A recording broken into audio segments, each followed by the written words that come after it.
جلے میں بھی جیسے کہیں جل جائے ہاتھ وغیرہ، وہاں ریسٹاکس اس کی جلن کو دور کرنے کے لیے بہت غیر معمولی اثر دکھاتا ہے. ہمارے سفر میں کسی کا ہاتھ جل گیا تھا اس طرح ہی، اور اسی وقت میں ریسٹاکس کی 1-2 خوراکیں دی، بالکل تکلیف ختم ہو گئی. چھالے بھی نہیں پڑے، مگر وہ جلد جو جلی ہوئی تھی وہ تو تھی، کچھ دیر کے لیے اس کو مرہم لگانی پڑی، لیکن جلن کی تکلیف بڑی جلدی ختم ہو گئی.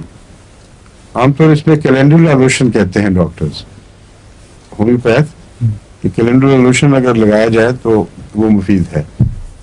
فوری تجربے میں میرے یہ بات ہے، اور میرا خیال ہے عابد حسین نے بھی غالباً یہ لکھا ہوا ہے کہ اگر مٹی کا تیل میسر آئے تو بجائے پانی کے مٹی کے تیل میں پھایا لگا کر جلی ہوئی جگہ پہ رکھنا چاہیے. وہ بہت زیادہ فائدہ مند ہے اور زخم کو خراب ہونے سے بچاتا ہے. اور دوسرا اگر یہ بھی نہ ہو تو صابن، جی نہیں کینتھرس نہیں، وہ میں بعد میں آؤں، میں موقع پہ زخم کی بات کر رہا ہوں. دوسرا ہے صابن پانی میں پڑا رہے کچھ عرصہ، جس طرف اس کو رکھیں وہاں گیلا ہونے کی وجہ سے وہ اس پہ کریم سی آ جاتی ہے سفید سی، وہ کریم اگر جلی ہوئی جگہ پہ لگا دیں تو وہ بہت مفید ہے. اور یہ دونوں چیزیں، مٹی کا تیل اور کریم، اینٹی سیپٹک کام بھی کرتی ہیں پھر، اور جلد کے اندر زیادہ نقصان نہیں پہنچتا، جلدی ہیل بھی کر جاتی ہے، زخم میں پیپ نہیں پڑتی، خرابی نہیں پیدا ہوتی. اور کھانے میں ریسٹاکس 200 جلن کا اثر دور کرنے میں بہت مفید ہے. کینتھرس 30 ڈاکٹر صاحب نے کہا ہے، ڈاکٹر اسلم صاحب نے، کہ وہ بھی دی جاتی ہے، میں بھی دیتا رہا ہوں، لیکن مجھے اتنا زیادہ نہیں اس میں کوئی رسپانس ملا جتنا اس طریق پر میں نے دیکھا ہے. ریسٹاکس جلن کی کافی بڑی دشمن ہے، اور جہاں چھالے پڑنے ہوں اور بڑے چھالے پڑنے ہوں وہاں ریسٹاکس پہلے ذہن میں آتی ہے.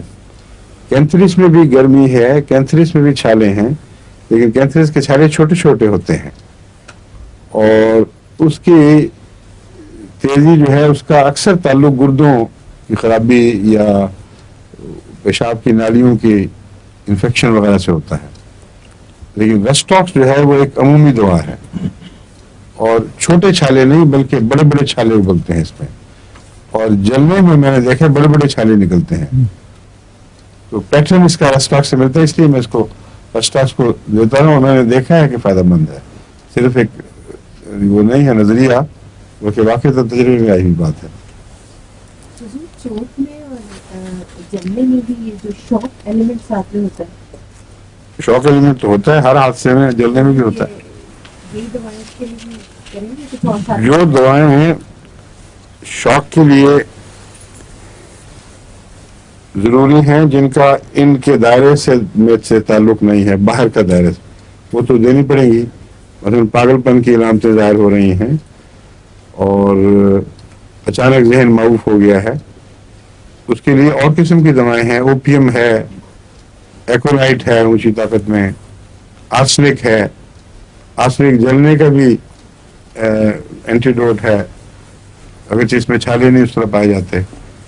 تو ایسی دوائیں جن کا تعلق شوق سے ہے، قطع نظر اس کے کہ وہ جلنے کا شوق ہے یا کسی کی موت کا شوق ہے یا حادثے کا، وہ دائرے الگ ہے، اس لیے اس کو جلنے کے ساتھ باندھنے کا کوئی معنی نہیں ہے.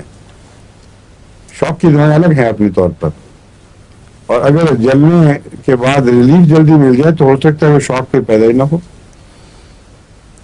جو ڈر اور خوف چھا گیا ہے وہ اچانک ریلیف مل جائے تو اس میں مدد ملے گی، لیکن براہ راست اس کے لیے یہ دعائیں نہیں ہیں، بلکہ مرض دور ہونے کے نتیجے میں صدمے میں کمی آنا ایک طبی امر ہے.